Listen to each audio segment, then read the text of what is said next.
ये हमें बहुत प्राण प्रिय बात लगी है, इसलिए दोबारा इसको कह रहे हैं। बाहे निरुद्धे मनसः प्रसन्नता, मनः प्रसादे परमात्म दर्शनम,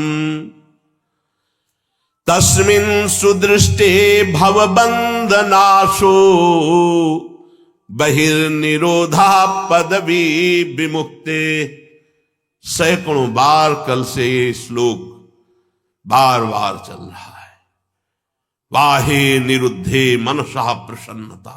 ये उपासक पकड़ क्यों नहीं पा रहा, पकड़ क्यों नहीं पा रहा? कितनी अमृतमयी बात है। एक प्रार्थना हम करना चाहते, सरल भाव से आप समझ लो इसका अर्थ, वो हमारी तरफ से प्रार्थना है। 1 महीने की केवल हमें समय दो, 1 महीने का। आप 1 महीने कोई इच्छा नहीं करेंगे, जैसी सामने परिस्थिति आए उसको भोग लो, इच्छा मत करना। 1 महीने का केवल समय दो। हम कोई साधन नहीं बता रहे, इच्छा ही नहीं करनी। जहां इच्छा निकले उसे निरुद्धे, रोक दो, बाहर जवान में ना आने पावे। खान पान, देखना, सुनना, रहना, भोगना, व्यवस्था, 1 महीने में मर थोड़ी जाओगे। 1 महीने का हम कोई संकल्प नहीं दे रहे, कोई कसम नहीं खवा रहे, प्रार्थना कर रहे हैं कि आज से 1 महीने हम कोई भी इच्छा व्यक्त नहीं करेंगे, न सद न असत, कोई भी इच्छा नहीं व्यक्त करेंगे। हृदय में आएगी तो वाहे निरुद्धे, वहीं रोक देंगे। बाहर की इच्छा बाहर, अंदर की इच्छा अंदर, व्यक्त नहीं करेंगे। बताओ, ये अपने घर का सत्संग होता है, ये केवल प्रवचन नहीं है, ये जीवन सुधार है और भगवत प्राप्ति के लिए है। 1 महीने की बात मांग रहे हैं। गृहस्थी में अगर ना कर पावे तो राधे राधे रटे, राधा राधा। लेकिन विरक्त जनों से प्रार्थना 1 महीने, केवल 30 दिन। जबान से आपकी इच्छा व्यक्त नहीं होनी चाहिए, 1 महीने बस। आप देखो कैसा आपको लगता है। जलन होगी पहले, वो बार बार व्यक्त नहीं करना, 1 महीने व्यक्त नहीं करना। परिपक्व अवस्था के प्राप्त महापुरुषों के हृदय में इच्छा ही नहीं प्रकट होती। जाहि न चाहिए कबहू कछु, तुम सन सहज सने, बसहु निरंतरता सुर, सोराउर निज गे। 1 महीने, ये तो आजीवन की बात होती है महापुरुषों की। महाराज ये रख लो, कभी आपके काम में आएगा, कभी आपको जरूरत पड़ेगी, कभी आपको चाहिए ना। भैया नहीं, हम जरूरत मिटाने के लिए, चाह मिटाने के लिए, काम मिटाने के लिए आए हैं, बढ़ाने के लिए नहीं। आप रखो, जब जरूरत होगी मेरा मालिक उस समय दे देगा। कभी आप तो उस समय जो अभी दे रहा है वो उस समय नहीं है क्या? हमारे लिए नई सृष्टि रच देगा। जो सृष्टि में नहीं होगा वो भी वो रच देगा, विश्वास करो। 1 महीने अभ्यास करके देखो, देखेंगे आप लोग, देख लो। इच्छा को होगी, इच्छा, हम ये नहीं कह रहे कि इच्छा नहीं होनी चाहिए, इच्छा होगी पर आप व्यक्त नहीं करोगे। 1 महीने खेल खेल के देखो, गेम है। जीवन मुक्त महापुरुष की स्थिति होती है। देखो एक आपको कथा सुनाते हैं।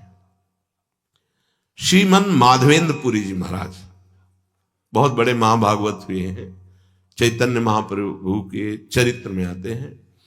ईश्वरपुरी जी के गुरु श्रीमन माधवेंद्र पुरी। ईश्वरपुरी जो महाप्रभु चैतन्य देव के प्रथम गुरुदेव थे, फिर सन्यास के गुरुदेव भारती जी महाराज हुए।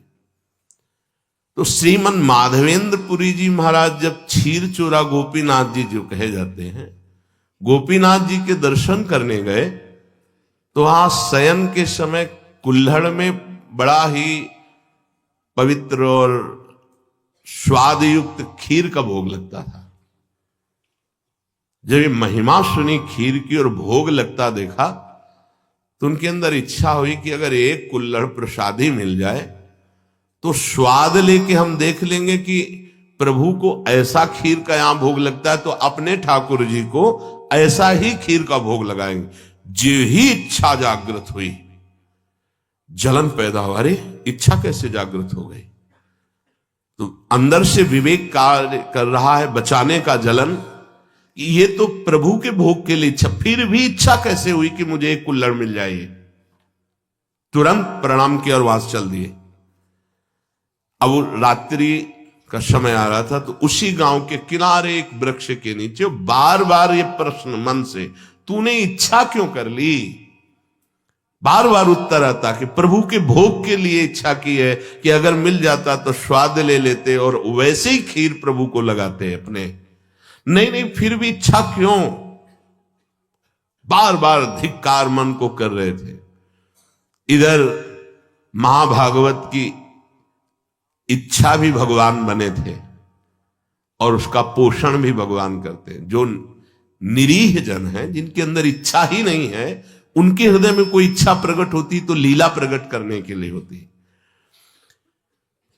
जो कई कुल्हड़ थे उनमें से एक कुल्हड़ छुपा लिया ठाकुर जी ने अपने वस्त्र के नीचे, घाघर के नीचे, जो नीचे का वस्त्र उसमें छुपा लिया और सामने रखे हुए हर भोग के कुल्हड़ उठा करके ले गए।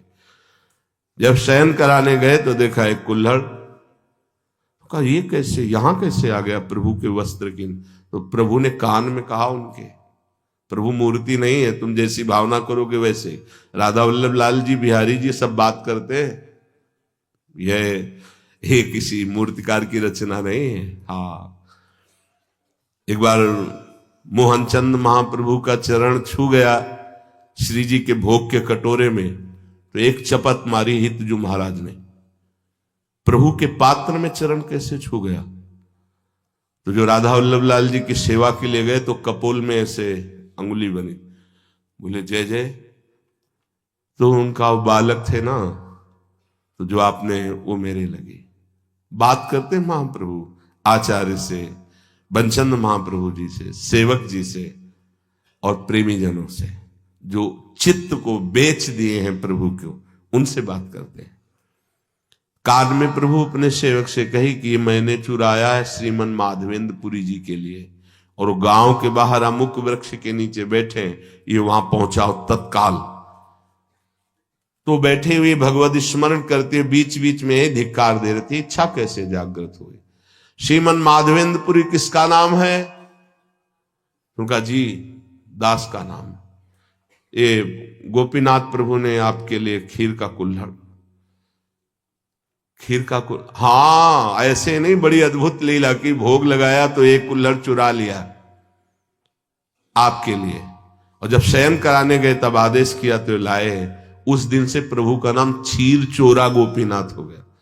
वो तो चले गए, देखे रात भर रोते रहे, प्रभु खीर तो पाई ही, कुल्हड़ भी पा गए, और उसको जो थोड़ा कुल्हड़ का हिस्सा बांध लिया, रोज प्रसादी रूप से थोड़ा कुल्हड़ पा लिया। कितना आप विचार करो, इस कोटि के जो महामहिम है, वो भगवत संबंधी इच्छा में इतना क्लेशित हो गए। हम तो स्वयं भोग की इच्छा रखते हैं। हम कौन से साधक हैं, कौन से महात्मा हैं, किस मार्ग के पथिक? जब सिद्धांत को समझो, यहां इच्छाओं का तो जाल लगा हुआ है, और परमार्थ का स्वरूप क्या है?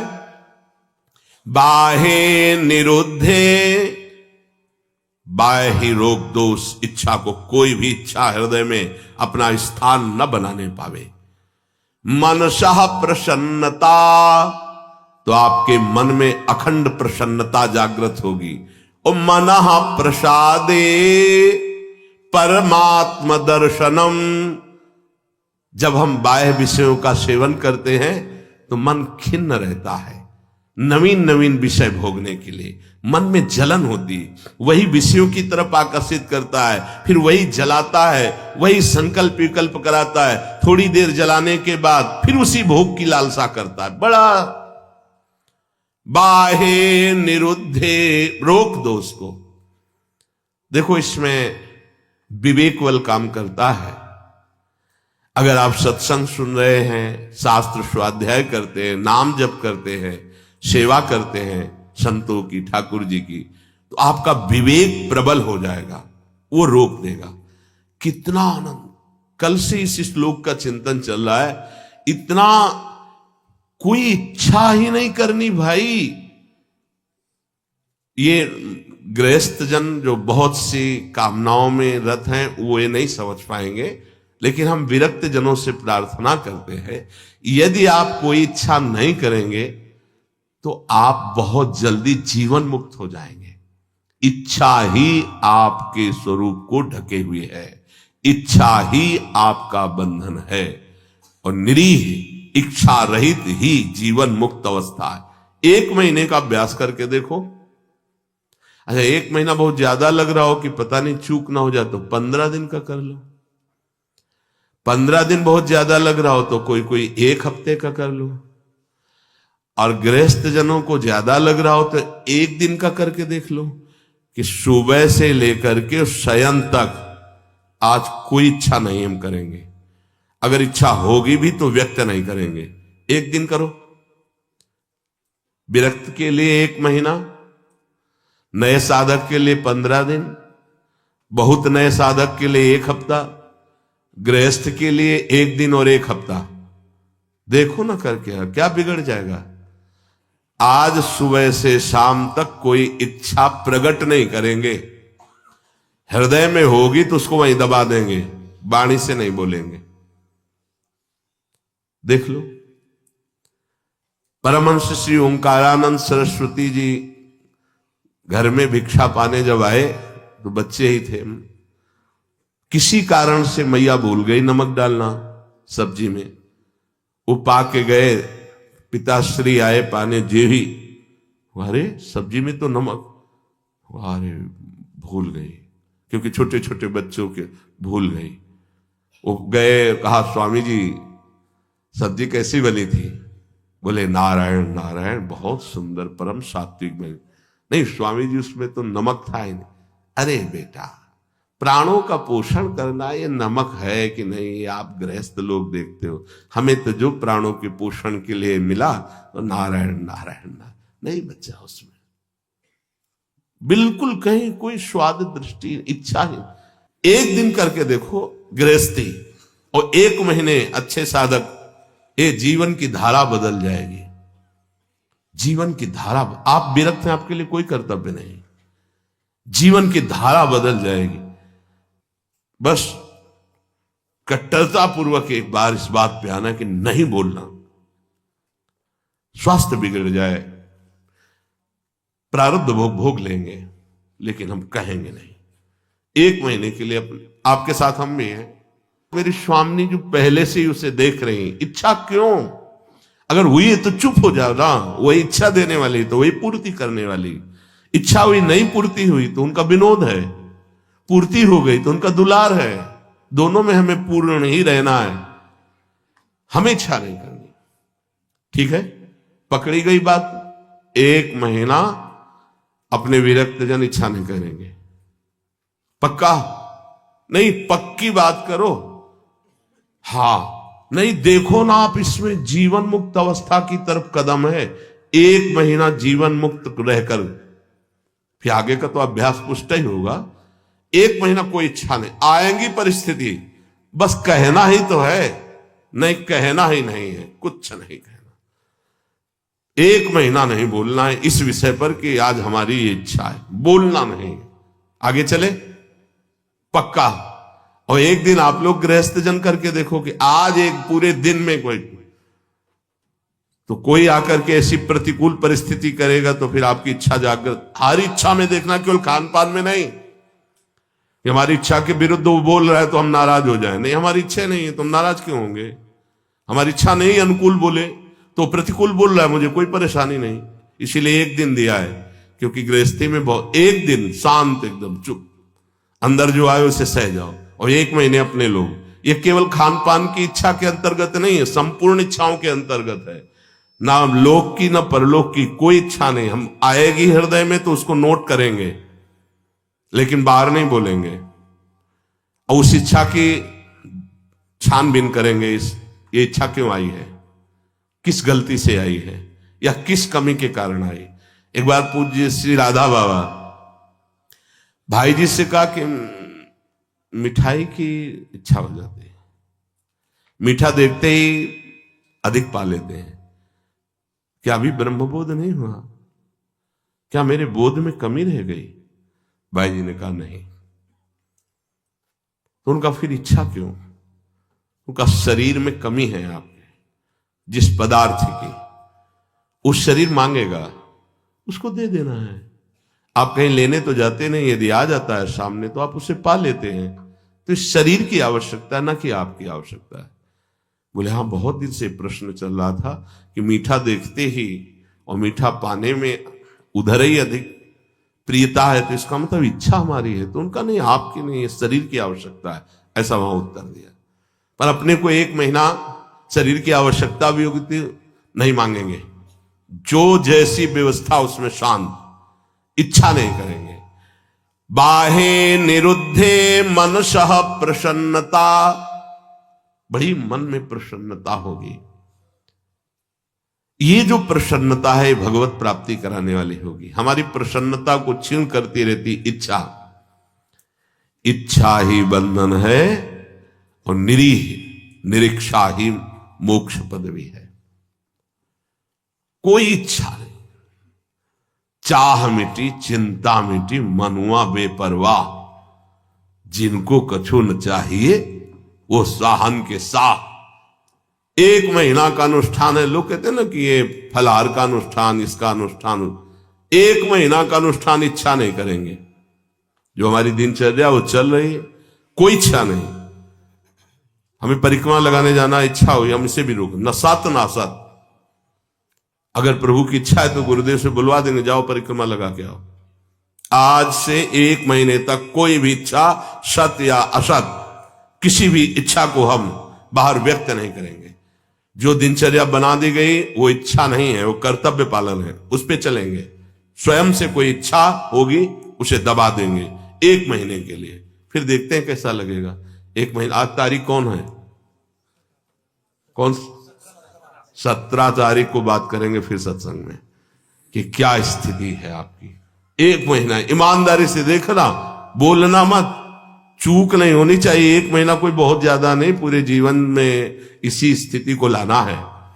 जहां हमारी इच्छा रुकी, खास बात है, बहुत बड़ी बात है, मनः प्रसन्नता, मन प्रसन्न होने लगता है। और कह रहे मनः प्रसादे परमात्म दर्शनम, जहां मन निष्काम हुआ, कोई इच्छा नहीं, और अखंड प्रसन्नता जागृत होती है इच्छा रहित होने पर। हम लोगों को कैसा माया फंसाए है कि हम सुखी होना चाहते हैं इच्छा करके, हमारी इच्छाओं की पूर्ति हो जाए तो हम सुखी हो जाएं। शास्त्र क्या कह रहा है, इच्छाओं का नाश, मन की अखंड प्रसन्नता, और मनः प्रसादे, जब मन प्रसन्न होता है उसी स्थिति में भगवत साक्षात्कार होता है। अखंड प्रसन्नता जागृत हुई, उसी प्रसन्नता में तत्वबोध होता है। मनः प्रसादे परमात्म दर्शनम, तस्मिन् सुदृष्टे भवबंधनासो, बहिर्निरोधः पदवी विमुक्ति। जिस समय उपासक अखंड प्रसन्न हुआ, परमात्म साक्षात्कार होता है, तो उसकी दृष्टि बदल जाती है, ब्रह्म दृष्टि। सर्वम खलमिदम ब्रह्म, वो सब जगह ब्रह्म का दर्शन, भगवत दर्शन करता है। यही संसार बंधन का नाश हो जाता है, यही परम पद है, उस परम पद में आरूढ़ हो जाता है।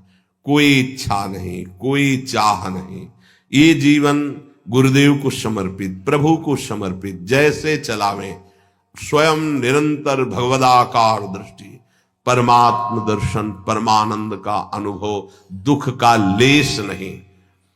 अब निरोध करने की वृत्ति कैसे हम रोक पावे, तो बोले योगस्य प्रथमम द्वारम वांग निरोधो अपरिग्रह।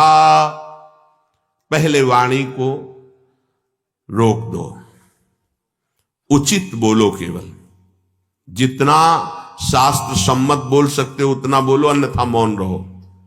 नाम कीर्तन, वाणी गायन, पहला योगस्य प्रथमम द्वारम, कल चर्चा हुई थी। दूसरा अपरिग्रह, कोई भी चीज अपने पास ऐसी न रखी जाए जो हमारी इच्छाओं का वर्धन कर दे। अगर वस्तु समीप रहेगी तो वो अपना प्रभाव दिखाएगी, इच्छा प्रकट कर देगी विरक्त के लिए। जो सीधे परमात्मा साक्षात्कार के लिए चला है, अपनी कुटिया में बस जितना मन को चंचल ना कर पावे उतना है। महापुरुषों ने सदैव ऐसा ही किया है।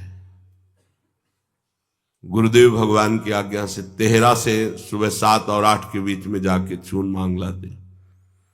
उसी चून की जो बाजार गए, सब्जी मंडी से घूमे आए, जो उनकी झोली में डाल दिया वो सब्जी बना ली, नहीं तो 2 रोटी बन गई।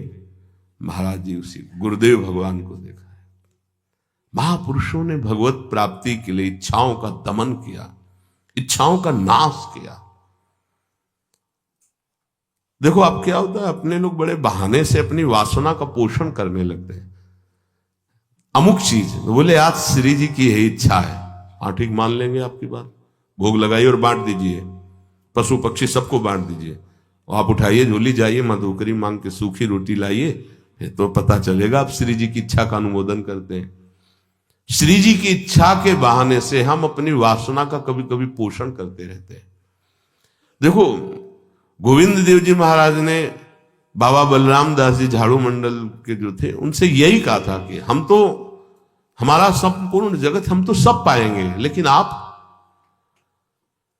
तो अब श्री जी के प्रसाद के बहाने इतना हलवा पूड़ी कचौड़ी पकौड़ी सब तो उनको भोग लगेगा। महाराजा धीराज है हमारे, और रोज पाएंगे तो पेट बढ़ेगा, गैस बढ़ेगी, चर्बी बढ़ेगी, भावनाएं वैराग्य से रहित हो जाएंगी। बात मान लेना, भोग लगे सबको बांट दो, थोड़ा थोड़ा भर पेट। अपने यहां जैसे जाते हैं साधक तेहरा से 100-250 जो भी रोटी मिलती है इकट्ठे मांग के लाते हैं, फिर पाते हैं वही। उदर भरो माधुकरी से, रूखे सूखे से भोग लगाओ, रोज भोग लगाओ और उसे बांट दो। इतना इतना अगर सो तो कोई, हम माधुकरी से अपना अगर यार प्रभु को जो प्रसाद भोग लगा है उसमें से सूखा और जो अच्छा अच्छा पदार्थ है वो और सबको, पशु पक्षी भी तो वृंदावन के संत हैं, बांट दिया। एक बार पंडित रामकृष्ण बाबा राधा रमन जी गए तो दोना भर करके सब मिठाई का प्रसाद। तो बाबा तो बहुत शासन करते थे, वे गोसाई जी महाराज हमको तुलसी दल और चरणामृत दीजिए, ये मिठाई महाराज पाते हैं औरों को बांट दीजिए, हमें तो तुलसी दल और चरणामृत दीजिए। बहुत सावधान। गुरुजन जो हमारे आचरण करते हैं हमको वैसा चलना पड़ेगा। बहुत कम समय में बहुत ऊंचाई पर चढ़ना है, कृपा है हमारे ऊपर, हम इनकी सावधानी रखें। जब सत्संग मिल रहा है तो बहुत बड़ी कृपा मिल रही। हमारी पहली सीढ़ी है परमार्थ की, वाणी को एकदम संयम में रखें। दूसरी सीढ़ी, आप अपने पास उतना ही वस्तु रखें जितना प्रयोग करना है। अगर आप ज्यादा रखेंगे तो आपका मन चंचल होगा। कमरे में घुसने पर अगर कोई ज्यादा वस्तु हो तो तुम्हें बोझा लगनी चाहिए, ये एक्स्ट्रा क्यों टंगी हुई है, ऐसा होना चाहिए। बिल्कुल साधारण जीवन, असाधारण चिंतन हे, साधारण जीवन असाधारण चिंतन। कमरे में आप अगर चले जाएंगे जिस कुटिया में श्री जी इस शरीर को रख रहे हैं, राधा राधा राधा राधा राधा राधा राधा, ये जितने राधा नाम मिलते हैं ना सब दीवार, ये प्रसादी ये प्रसादी ये प्रसादी, ये ग्रंथ ये ग्रंथ, ये छवि बस। और आपको दूसरी वस्तु कमरे में नहीं मिली, जिधर डालो तो बस राधा राधा राधा राधा राधा।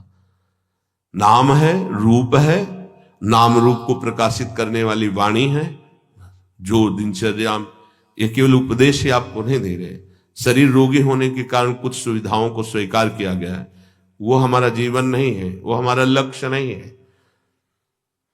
जीवन में प्रतिग्रह लेना उतना जितना हमारे जीवन का यापन होना है, नहीं तो नष्ट हो जाओगे, पक्का समझ लो।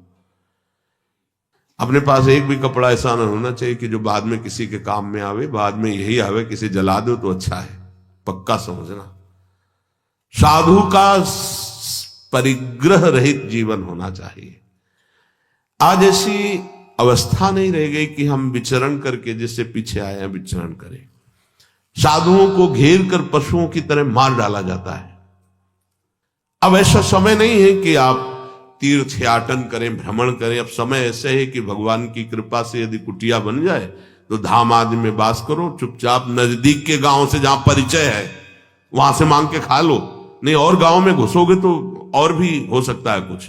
समय कलयुग का बढ़ता ऐसा प्रभाव चला जा रहा है कि यार संत हैं, तुमको कोई संशय हो रहा है तो बंदी बना लीजिए और उसकी जानकारी कीजिए, क्या प्रसंग था। ऐसे पशुओं की तरह टूट पड़ना, संत का मतलब इस तरह से उपहास, इस तरह से अमर्यादित चेष्टा तो बहुत ही घातक चेष्टा है। तो आजकल ये समय नहीं रह गया कि आप जवान जवान साधु गांव गलियों में घूमें। हाँ, निर्धारित है, जैसे हमारे ब्रजमंडल के गांव हैं, ये जानते हैं, ये संत की मर्यादा को जानते हैं, इनके दरवाजे से मांग लो। अब समय नहीं रह गया, नहीं पशुओं की तरह घेर के मार डालते हैं, जान से मार डालते हैं। ऐसा तो बड़ा कठिन है। कोई भी ऐसे निंदनीय आचरण इस भेष का लेके कर सकते हैं, लेकिन बहुत अच्छे अच्छे भी महापुरुष हैं। तो परिग्रह रहित जीवन पर अब धाम में इसकी जरूरत है कि आपके वास की व्यवस्था हो, आपका भोजन शरीर यापन के लिए हो, खूब भजन करके शरीर पूरा करो धाम में। अब ये समय नहीं रह गया कि आप बाहर भ्रमण करें। सच्ची कह रहे हैं, अपने लोगों ने जो जीवन, तो वो अब तो है ही नहीं वैसा जीवन, चलने लायक नहीं जीवन है। परिग्रह उतना ही रखो जितनी आवश्यकता। रोज का रोज ठाकुर जी व्यवस्था अपने जनों की करते हैं। आप अपनी चिंता न करेंगे, अपनी चिंता करेंगे तो ठाकुर जी निश्चिंत हो जाएंगे आपसे। और हम चाहते हैं कि वो निश्चिंत ना हो, हम निश्चिंत हो उनके भरोसे पर। निराशा, हमारे अंदर किसी से कोई आशा न रह जाए कि ये व्यक्ति भगत है, ये बहुत जहर है, प्रार्थना है मान लेना। ये जो आज का सत्संग बिल्कुल अंतर की बात से हम कह रहे हैं, इसे समझ लीजिए, बहुत सुधरने की जरूरत है। हम जरा सा कुछ भजन करते हैं, 4 गृहस्थों को साथ लेके चल देते, धनी मानी, और वही जरूरत नहीं है। आप निरपेक्ष होकर के अपने धर्म का पालन कीजिए, मन आए 4 रोटी दे दीजिए, इसके बाद हम आपको पहचानेंगे नहीं। पहचान प्रभु से है, उन्होंने प्रेरित करके आपको भेजा। हम आपको कुछ नहीं जानते ना कभी मानते हैं। प्रभु आयो बस इतना ही जानते हैं, इतना ही कार्य आपके लिए था, प्रेरित किया और रखवा दिया। चलो, पीछे नहीं पड़ना, पीछे तो प्रभु के पड़ना है। लेकिन यहां उल्टा हो जाता है, प्रभु की तरफ पीठ हो जाती है, उनकी तरफ मुख हो जाता है। तो निराशा आशा ही परमम दुखम, नैराश्यम परमम सुखम। दोबारा इसलिए समझा रहे हैं कि साधना में बहुत जरूरी बात है। किसी भी ने बहुत सेवा की, जब कोई नहीं था तो बाजार में खड़े हुए के कहा कि जिंदगी में कभी ऐसा मत समझ लेना कि हम तुम्हारा एहसान मानेंगे। तो बहुत प्रेमी जन, है बाबा ऐसे बंद कर बात, बता कल क्या लाना है। वो तो बहुत निरपेक्ष है, आज भी वैसे ही, पहले दिन से आज तक वैसे ही, वही श्रद्धा, वही निष्ठा, वही समर्पण। 26 साल हो गए होंगे लगभग, वही समर्पण, वही निष्ठा। कोई दिन ऐसा नहीं जिस दिन सेवा उनकी ना होती। शाम के वही आके पूछते थे, कुछ मिला खाने को, वही निष्ठा, वही। वर्षा है तो भींगता हुआ, गिरता हुआ, वो तो देखा है ना। और कभी एहसान नहीं, आओ आओ आपने, कभी नहीं। ऐसे उसका भी कभी नहीं, कोई मांग नहीं, कोई प्रश्न नहीं, और इधर से भी कोई बड़ाई नहीं, कोई अपनापन भी नहीं दिखाया। ये तब ऐसे चलता है। निराशा, एकमात्र श्री जी से आशा। ये देख लो, अंदर किसी से भी आशा नहीं होनी चाहिए। आशा हम प्रभु से प्राप्त करने की। क्या आपके चरणों का प्रेम, आपके नाम का प्रेम, कोई आशा ही ना रह जाए, ऐसी आशा आपसे आशा है कि कोई आशा ही ना रह जाए, हमें ऐसी स्थिति प्रदान करें।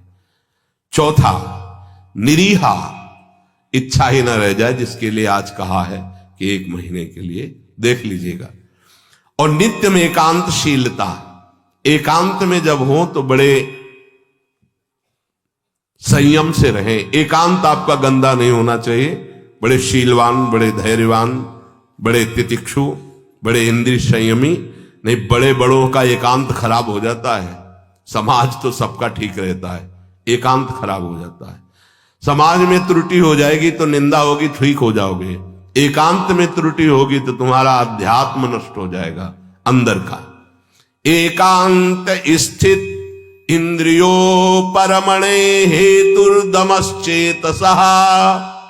अय उपासक, एकांत सेवन में सावधान रहना, तुम्हारी इंद्रिया और मन तुम पे हावी होंगे, इसलिए इंद्रिय और मन का दमन कर देना, इंद्रिय और मन के गुलाम मत बन जाना।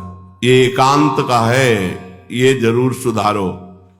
एकांत में देख लीजिएगा, अय उपासक, एकांत में इंद्रिय और मन तुम पर शासन करेगा, तुम्हें गुलाम बनाने की चेष्टा करेगा। उस समय तुम अपनी इंद्रिय और मन का दमन करो, बिल्कुल उनकी बात नहीं मानना जो धर्म विरुद्ध हो। जो ही तुमने इंद्रिय दमन किया तो हेतुर्दमश्चेतसः, तुम्हारा चित्त अर्थात मन दमन करने के कारण निर्वासनिक हो जाएगा। ये थोड़ा कठिन है समझना। जब हम मन और इंद्रियों की मांगी हुई वस्तु नहीं देते तो हमें जलाता है, एक अशांति पैदा हो जाती है। तब होता है यार दे दो, शांत हो जाएगा। ये बहुत घातक बात है। जो इंद्री मन मांगा और हमें अशांत किया ना देने पर हम उसको शांति प्रदान करने के लिए देने लगे, अब आपका परमार्थ मार्ग लुट जाएगा। ये बहुत गंभीरता से समझो, यहां हमसे बहुत चूक होती है। यदि हमने जो मन और इंद्री ने मांगा नहीं दिया, उनका निरोध कर दिया, तो निरोध से वासना का नाश हुआ। वासना का नष्ट होना ही ब्रह्मानंद का स्फुरण होना है। तेनानंद रसानुभूति रचला ब्राह्मी सदा योगिनस्, तस्मात् चित्त निरोध एव सततम कार्यम प्रयत्ना मुने। इसलिए मुनि का एक ही प्रयत्न होना चाहिए कि मन और इंद्रियों की मांगी हुई मांग को पूरी ना की जाए।